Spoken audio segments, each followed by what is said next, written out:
Hello students, welcome back to my YouTube channel. I hope you all are doing well. So students, आज हम BPSE 146 unit 3 को discuss करेंगे, types and levels of conflict. इस unit को start करने से पहले हम यूनिट 2 को रिकॉल कर लेते हैं, जिसमें हमने टाइप्स ऑफ कॉन्फ्लिक्ट्स के बारे में पढ़ा था। ठीक है, कि इंटरपर्सनल कॉन्फ्लिक्ट क्या होते हैं, इंट्रापर्सनल कॉन्फ्लिक्ट क्या होते हैं, ठीक है, इकोनॉमिक कॉन्फ्लिक्ट्स क्या होते हैं। तो आपको डिटेल में जानने के लिए आपको वो वीडियो देखनी होगी, ठीक है, जिसका लिंक मैं डिस्क्रिप्शन में दे दूंगी। इस यूनिट को हम स्टार्ट करते हैं, जिसमें हम 3 टॉपिक कवर करेंगे। सबसे first defining conflict, second function objective of conflict and third types and level of conflict. सबसे फर्स्ट टॉपिक है आपका डिफाइनिंग कॉन्फ्लिक्ट्स। देखो कॉन्फ्लिक्ट्स क्या होता है भाई, देखो कॉन्फ्लिक्ट किसी भी उससे हो सकता है, मतलब किसी भी आप छोटी से छोटी बात को लेके भी हो सकता है, वो इंडिविजुअल के बीच भी हो सकता है। ठीक है, अगर आप कहीं पे काम करते हो तो उसमें भी कॉन्फ्लिक्ट हो सकता है। ठीक है, तो कॉन्फ्लिक्ट का कारण अलग अलग हो सकता है, कि जैसे भाई आपके मान लो कि आप 2 लोग बात कर रहे हो, तो आपके दोनों के ओपिनियंस मैच ना हो, ठीक है, इंटरेस्ट मैच ना हो, गोल्स मैच ना हो, नीड्स मैच ना हो। ठीक है, नेक्स्ट टॉपिक है आपका functions and objective of conflict. सबसे फर्स्ट है फंक्शन, क्लैरिफिकेशन ऑफ इशू। देखो भाई, कॉन्फ्लिक्ट को सॉल्व करने के लिए हमें क्या है कि जो भी दिक्कत, जो भी परेशानी, जो भी मिसअंडरस्टैंडिंग है, जो भी डिफरेंसेस हैं, हमें उनको क्या है सॉल्व करना होगा। ठीक है, मतलब कोई मिसअंडरस्टैंडिंग हुई है तो आप भाई बात करके उसको क्या है सॉल्व कर सकते हो। ठीक है, आपको कम्युनिकेट करना पड़ेगा।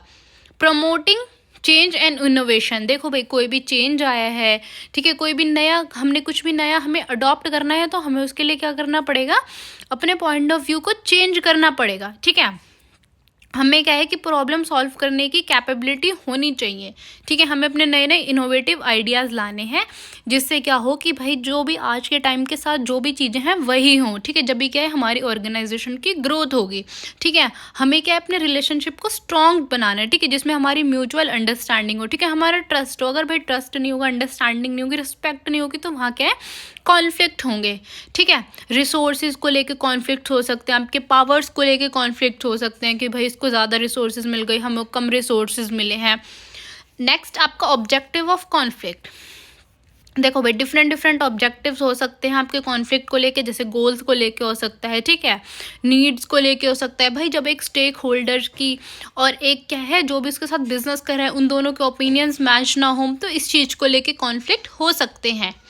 नेक्स्ट है आपका कॉन्स्ट्रक्टिव एक्सेप्ट्स। ठीक है, देखो ये क्या होता है भाई, ये होता है कि जहाँ पे हम जो भी प्रॉब्लम है, जो भी कॉन्फ्लिक्ट है, हम उसको समझे और वो कॉन्फ्लिक्ट क्या है हमारी ऑर्गेनाइजेशन में कंट्रीब्यूट करे। मतलब कि फॉर एग्जांपल 2 लोगों के बीच कोई कॉन्फ्लिक्ट हुआ है, ठीक है, तो उस कॉन्फ्लिक्ट का जो भी सॉल्यूशन है वो अच्छा हो। ठीक है, उससे क्या है कि हमारी ऑर्गेनाइजेशन की ग्रोथ हो। ठीक है, उस कॉन्फ्लिक्ट से हमें क्या बेनिफिट मिले, ठीक है, हमारी प्रोग्रेस हो, हमारा इम्प्रूवमेंट हो।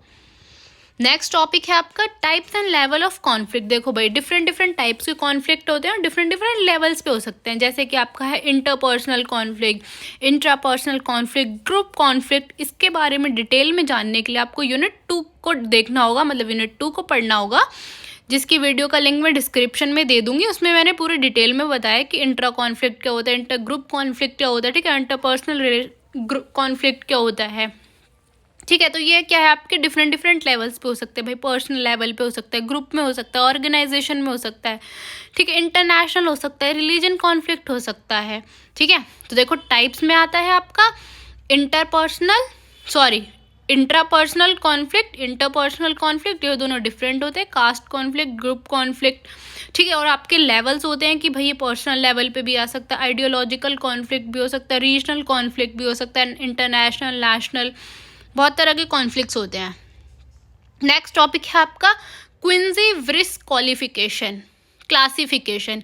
भाई देखो, प्रोनाउंसिएशन आप चेक कर लेना, ठीक है, आप बस एक्सप्लेनेशन पे ध्यान दो। अगर प्रोनाउंसिएशन थोड़ी बहुत गलत भी होती है तो प्लीज़ उसके लिए कमेंट मत करा करो, आप खुद भी चेक कर सकते हो गूगल पे।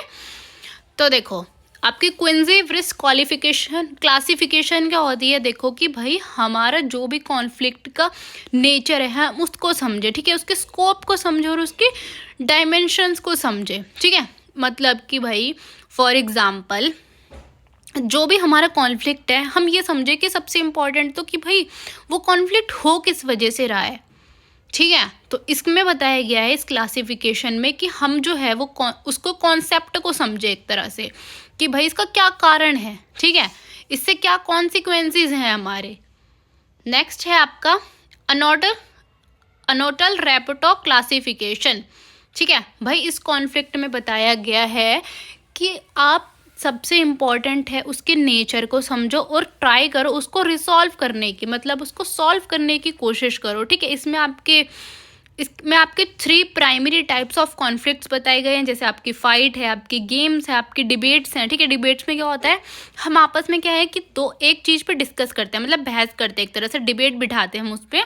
तो उसमें क्या है, हमारे कॉन्फ्लिक्ट्स हो जाते हैं, क्योंकि पर ऑफकोर्स 2 लोगों के क्या है ओपिनियंस मैच नहीं होते।